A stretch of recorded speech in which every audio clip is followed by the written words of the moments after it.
Aquí estamos en el programa sobre libros de la Universidad de la Frontera. Hoy vamos a conversar sobre no sé cómo llamarlo, porque escritor pareciera que era poco, sobre uno de los seres humanos quizás más inteligentes que han existido y que su inteligencia la vertió en la literatura, su forma de entender el mundo. Jorge Luis Borges, argentino. Nació en Buenos Aires, su ciudad, en 1899, murió en Ginebra en 1986. Fue capaz de pensar sobre el tiempo, sobre la historia, sobre el arte, en unos cuentos maravillosos y también en muchos ensayos. Era un ensayista, un teórico. Para conocer a Borges es bueno pensar en su niñez. En Palermo, en el barrio de Palermo, en Buenos Aires, un barrio antiguo, tradicional, en una casa grande con una enorme biblioteca. Y este niño, su lugar favorito era la biblioteca, desde niño.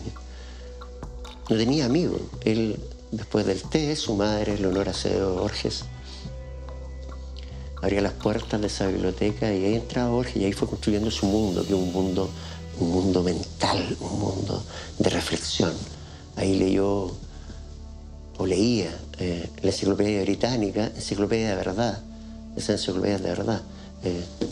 Así cada tomo, de 1500 páginas, papel biblia, es como esto que está acá atrás, como 5 veces eso en la enciclopedia británica, de tener más de 100 tomos, ocupa una muralla entera. Y ahí Borges conoció el mundo, lo conoció a través de esa biblioteca. Recordemos que la pretensión loca de la enciclopedia es hacer una especie de resumen del mundo, abarcarlo todo. Y también en esas lecturas comprendió, como les digo, esa locura, ese intento de abarcar todo por medio del lenguaje, y comprendió una cuestión fundamental en su literatura, que es su literatura nos muestra de ello, que nosotros vivimos en el lenguaje, nosotros vivimos una realidad creada de palabras. Ese es uno de los tópicos de Borges, y podemos decir que hay uno porque hay muchísimos. Entonces, Borges, a través de sus reflexiones, es capaz de comprender lo ilusorio de esta realidad que creamos con palabras, y para ello escarba, por ejemplo, en las paradojas. La famosa paradoja de Zenón, de Elea. Aquiles corre 10 veces más ligero que la tortuga y le da una ventaja de 10 metros. Aquiles corre esos 10 metros, la tortuga corre 1. Aquiles corre ese metro, la tortuga corre 1 decímetro. Bueno, cuento corto, Aquiles jamás alcanzará a la tortuga. Esto lo escribió Borges. El sofista chino Hui Su, Borges, razonó que un bastón al que le cercenan la mitad cada día es interminable. La mitad de la mitad de la mitad de la mitad.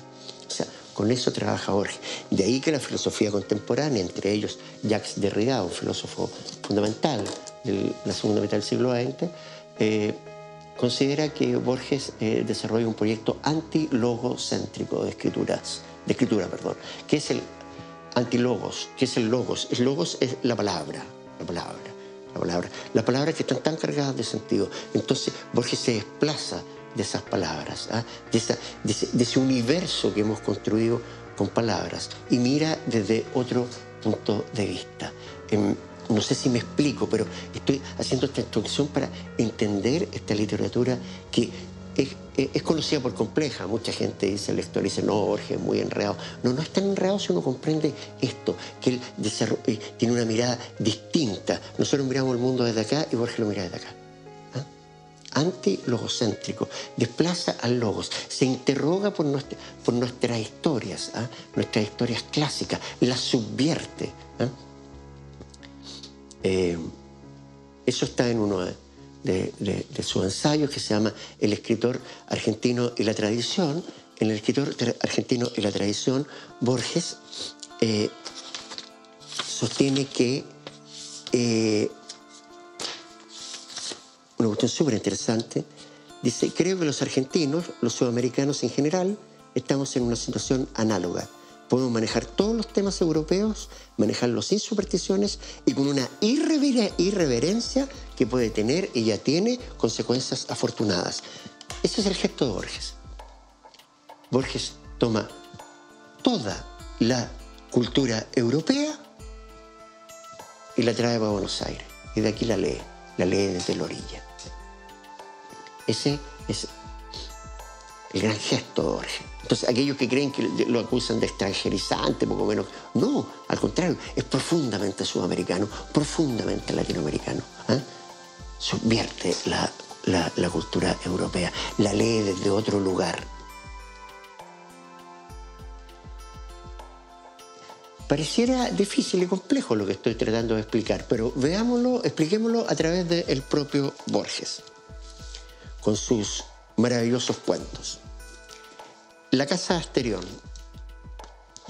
¿Sobre qué es la casa de Asterión? La casa de Asterión es sobre el Minotauro. Una vez hablamos del Minotauro en este programa. El Minotauro, que para Occidente es el monstruo, que viene el gran héroe de Occidente, que es Teseo. Teseo, la empresa de Teseo es ir y matar a este monstruo que vivía en medio de un laberinto. ¿Qué hace Borges? Le pasa la voz al Minotauro. Y la casa de Asterión, que es la casa del Minotauro, porque Borges también tiene una cultura monstruosa. Entonces el viejo descubrió, el viejo le decimos con todo respeto, el viejo descubrió que el nombre verdadero, el nombre real del Minotauro era Asterión, por su abuelo, en la mitología. Era un experto en mitología. Entonces el cuento del Minotauro, o sea, este mito de Occidente, el gran héroe, y mito que nos contamina hasta el día, el gran héroe de Occidente que va y mata al monstruo, eso lo hacen todos. Rambo mata a los vietnamitas, los monstruos, todo. Siempre el héroe de Occidente va y mata al otro, Superman mata a los otros. Aquí el cuento está contado de la vista del otro. ¿Y cómo es el otro? Un pobre animal, hombre animal, porque el Minotauro tenía la mitad, era un hombre con cabeza de toro. ¿Y qué hace el Minotauro? El Minotauro dice, las noches y los días son largos. Claro que no me faltan distracciones. Semejante al carnero, corro por las galerías de piedra hasta rodear al suelo mareado. Pero el juego que prefiero es el del otro Asterión. Finjo que viene a visitarme y yo le muestro la casa. Un pobre animal solitario. Ese es el monstruo de Borges. Yo creo que por ahí se puede entender lo que hace... invierte toda la mitología griega, con solo este cuento que tiene 2 páginas y media, que es la casa de Asterión. Otro ejemplo, 3 versiones de Judas. Aquí voy a hacer spoilers. Esto les va a encantar. En 3 versiones de Judas reflexiona sobre la traición a Cristo que no resiste análisis. Porque es necesario que Cristo les enseñe que Judas tenga que darle un beso a Cristo para que sepan quién es. Si Cristo predicaba en la sinagoga, predicaba en el templo, lo seguían miles de personas, el Sermón de la Montaña, lo escuchaba mucha gente. Entonces, es raro, ¿por qué es necesaria esa traición de una persona que andaba todo el día por la ciudad, por Jerusalén? Entonces Borges discurre sobre este asunto y en este cuento precioso llega a la siguiente conclusión, que es terrible. 2 páginas también, los cuentos de Borges tienen 2 páginas. Entonces, ¿qué es lo que dice? Que Dios totalmente se hizo hombre, pero hombre hasta la infamia, hombre hasta la reprobación y el abismo. Para salvarnos pudo elegir cualquiera de los destinos que traman la historia. Pudo ser Alejandro Magno, o Pitágoras, o Jesús. Eligió un íntimo destino. Fue Judas.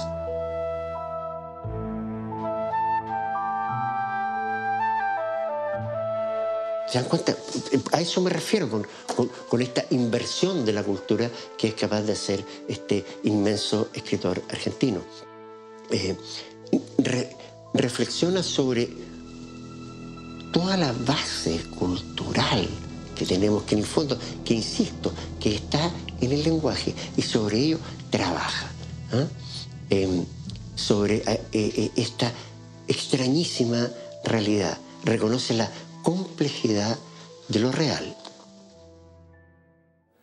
De entre el Borges de hace 20 años y el de hoy. Yo creo que esencialmente somos el mismo, pero el de hoy ha aprendido algunas astucias, ha aprendido algunas destrezas y algunas modestias también. Pero creo que esencialmente yo soy el que era cuando publiqué mi primer libro, Fervor de Buenos Aires, en 1923. Y creo que en ese primer libro está todo lo que yo haría después, salvo que está entre líneas y solo para mí. Es como una escritura secreta que está entre las líneas de la escritura pública.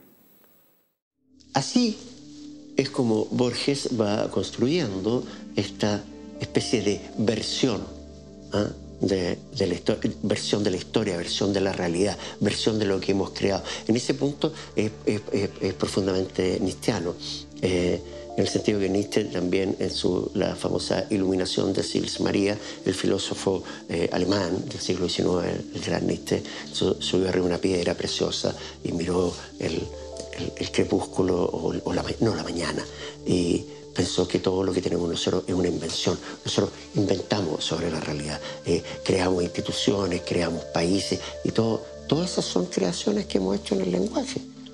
En ninguna parte de la cordillera dice Argentina y después dice Chile. Es una creación sobre el lenguaje. Creamos esta idea y vivimos en esas ideas. Pero ¿cómo piensa Borges?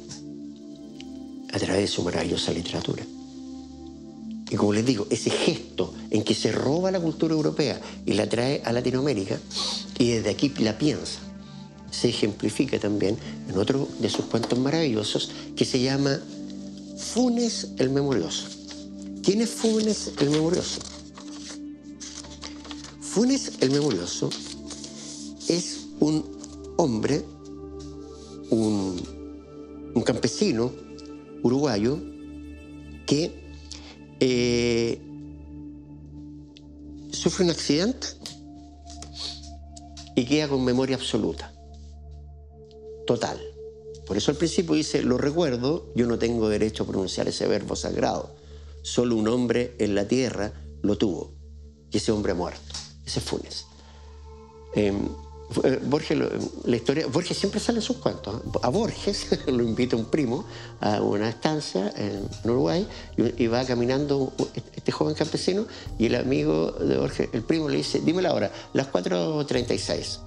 Y era como un orgullo local, siempre sabía la hora.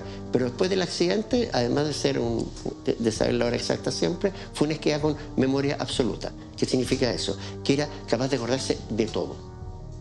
Tenía un problema, sí. Para reconstruir un día necesitaba un día entero. Veía volar una mosca y se acordaba de ese vuelo para siempre. Se podía acordar cómo eran las nubes del 4 de octubre de 1896, por ejemplo, a las 3 de la tarde. Dice, memoria total, total, increíble. Borges llega a él porque después del accidente, este joven le escribe a Borges que por favor, él sabía que tenía algunos libros y que por favor se los llevara. Y estos libros eran una gramática de latín. Y Borges va 2 días después y Funes lo recibe hablándole en latín. ¿Por qué? Porque aprendió en 2 días, porque se acordaba de todo. ¿Y qué era Funes? Dice Borges. Era un Zaratrusta, cimarrón y vernáculo. O sea, cimarrón, campesino, vernáculo, la tierra, un hombre no muy culto. Pero Zaratrusta, ¿quién es Zaratrusta? Zaratrusta es el nombre que usa Nietzsche en uno de sus grandes libros, así habló Zaratrusta. Entonces, trae a Nietzsche y lo pone en una estancia del Uruguay, en un campesino que tiene memoria absoluta. Creo que así se puede ir entendiendo este gesto borgiano, que es trabajar con toda la cultura, pero subvertir toda la cultura en estos cuentos maravillosos, como por ejemplo Funes el Memorioso, que se los recomiendo, pero absolutamente. Con este cuento, que es una especie de cuento policial, que es El hombre de la esquina rosada, donde también sale Borges. Borges es una especie al final le dice, vea usted Borges. Y al principio le dice, a mí venirme a tal luego a hablarme del finado Francisco Real. O sea, Borges como que interroga, Borges como que recorre el mundo, este personaje que es Borges, que es súper importante. Borges es un personaje, lo dice en otro de sus textos fundamentales, los dos Borges. Dice que hay dos Borges, al otro es el que le ocurre las cosas. Yo camino por Buenos Aires, soy un ciudadano cualquiera, y el otro es el que trama esta historia, el que piensa, el que escribe. Y al final dice, no sé cuál de los dos escribe esta página. Ahí también nos hace dudar Borges sobre esta cuestión del yo, que somos uno, somos varios. ¿Cuántos yoes tenemos? Nuevamente, como le digo, anti-logocéntrico. Somos yo y yo, ¿no? Sí, hay varios en nuestra mente. No somos el mismo o las mismas en la mañana que en la tarde. Hay voces en nuestra mente. Sobre eso habla Borges en ese texto maravilloso que son los dos Borges. Todo lo pone en duda. Después de la historia universal de la infamia, vendrán los grandes libros si se puede hablar de grandes libros, porque todos los libros de Borges son tremendos, que son el Aleph, ficciones, donde están los temas que le son propios. ¿Cuáles son los temas? Los laberintos. A partir de la casa anterior, como les decía, los laberintos, buscar este lugar que es casi imposible llegar al centro, o que quizás no tienen centro. Los espejos. Era obsesionado con los espejos, que cuando era chico, como les contaba, cuando entraba a la biblioteca, había un espejo en la biblioteca, y a Georgie le decía a su mamá, le daban cuco los espejos. Los tigres, otro de los temas de Borges. O sea, puras transformaciones mentales, como ustedes ven. Y aquí en estos textos están, en ficciones, están el famoso Pierre Menard, autor del Quijote. Cada uno de estos cuentos es maravilloso. Pierre Menard, autor del Quijote, es un señor, Pierre Menard, un escritor francés, que decide escribir el Quijote. Pero si el Quijote está escrito, sí, pero Pierre Menard dice que lo va a escribir de nuevo. Alcanza a escribir algunos capítulos del Quijote, Menard. ¿Qué escribe Menard? Una parte del capítulo 9. Cervantes dice, la verdad, Cervantes escribe en el Quijote, la verdad cuya madre es la historia, depósito de las acciones, aviso de lo presente, advertencia de lo porvenir. Menard, en cambio, escribe la verdad, cuya madre es la historia, depósito de las acciones, aviso de lo presente, advertencia de lo porvenir. O sea, Menard escribe exactamente lo mismo. Un señor decide escribir el Quijote en el siglo XX, Pierre Menard, y escribe el Quijote exactamente igual al Quijote de Cervantes. ¿Por qué? ¿Qué está diciendo Borges aquí? Que lo importante es el lugar de donde se lee. No da lo mismo leer el Quijote en el siglo XVIII, siglo XIX, que el siglo XX. No da lo mismo leer todos los lectores somos distintos. Hay tantos, como dice Borges, hay tantos Quijotes como lectores del Quijote hay. Por ejemplo, pensemos en las estatuas del Quijote. En todas partes ustedes las conocen, venden en muchas casas esta estatua que está el Quijote ahí con su lanza, de lo más arregladito caballero. Eso es falso. Esa es una lectura errónea, así que pueden lectura errónea del Quijote. El Quijote en la cabeza andaba con una bacía de barbero, o sea, en la mano de un barbero, de una barbería. Eso tenía, un lavatorio en la cabeza. ¿Cómo se llama? El peto, no, eran unos fierros que había encontrado en un gallinero. O sea, el Quijote, el caballo que tenía el Quijote tenía tiña y se le veían las costillas. Entonces, esta idealización del Quijote, existen tantos Quijotes como lector del Quijote hay. Es este cuento maravilloso que es Pierre Menard, autor del Quijote. Como les digo, o sea, cada uno de los textos del viejo son extraordinarios. Las ruinas circulares. Las ruinas circulares, un mago que llega a unas ruinas circulares, como su nombre lo indica, que se dedica a soñar un hombre. Y sueña ese hombre y después lo mete ese hombre en la realidad. La lotería en Babilonia, la biblioteca de Babel,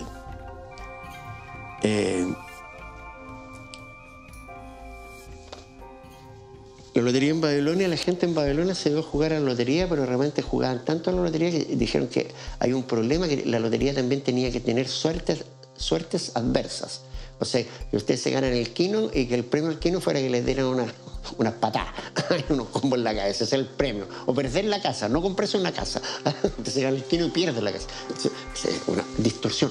Entonces, ¿sobre qué está hablando Borges? Sobre el azar. Y al final, la lotería en Babilonia se hace, ya nadie ni siquiera compraba números, porque el azar es lo que gobernaba la vida en Babilonia, tal como el azar gobierna nuestras vidas.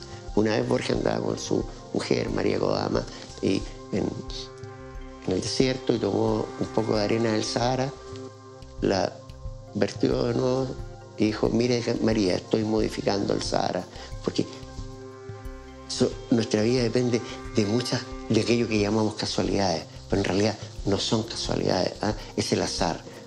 Con esas magias trabaja Borges.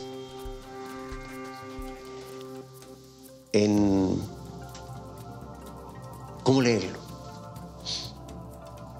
Porque vos se me puedo hablar de sus cuentos, Tlön Uqbar Orbis Tertius. Hay un buen ejemplo también de la construcción del mundo por medio del lenguaje. El Tlön Uqbar Orbis Tertius, se reúne un grupo de sabios y hacen una enciclopedia, y esa enciclopedia modifica el mundo. Y ese mundo es Tlön, un mundo totalmente distinto al nuestro. Ese es Tlön Uqbar Orbis Tertius. ¿Cómo leerlo a Borges? Más o menos de la forma en que cada uno lee como quiere. Si los libros uno los abre donde quiere, y también ahí está el azar. La historia universal de la infamia,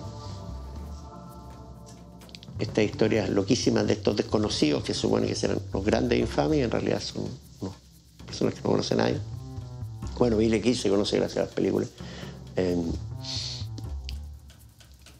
Después, algunos cuentos de ficciones y de la Aleph, los cuentos más asequibles. Por ejemplo, no leer Tlön Uqbar porque eso es de los complejos, pero leer, por ejemplo, Las ruinas circulares. De artificios, que el texto siguiente, Fúnebre el memorioso, que ya le hablamos de él, El milagro secreto, que es un cuento precioso. Un hombre lo van a fusilar y le ruega a Dios que no lo maten porque le faltaba terminar un libro. Y se congela el mundo, iba volando una abeja y la abeja queda detenida. Y Dios le da 1 año para terminar de escribir ese libro.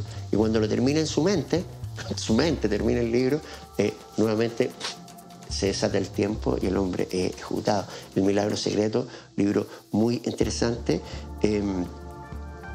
Historia del guerrero y la cautiva. Emma Suns, la historia de una joven que mata por venganza. Y después de leer estos textos, el sur también puede ser, el sur, un viaje a la Pampa, un viaje de un hombre que tiene un accidente, que es un alter ego de Borges, que tiene un accidente y va leyendo Las 1001 noches, que es otro de los libros fundamentales para Borges.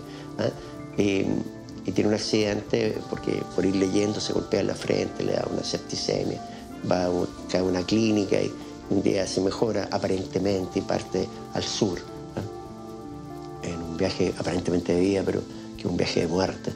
El sur es un cuento precioso y que Borges dice que es acaso su mejor cuento. Y leyendo, aproximándonos de este modo, ya podemos llegar a Tlön Uqbar Orbis Tertius y el inmortal, que es un cuento de un romano, un patricio romano que busca la ciudad de los inmortales y se encuentra con esa ciudad y bebe del río de la inmortalidad. Inmortalidad que es precisamente la que alcanza Jorge Luis Borges, quizás uno de los seres humanos más inteligentes que han existido. De eso queríamos hablarles hoy día, de la escritura del gran Borges, y que ojalá se interesen y ojalá lo conozcan.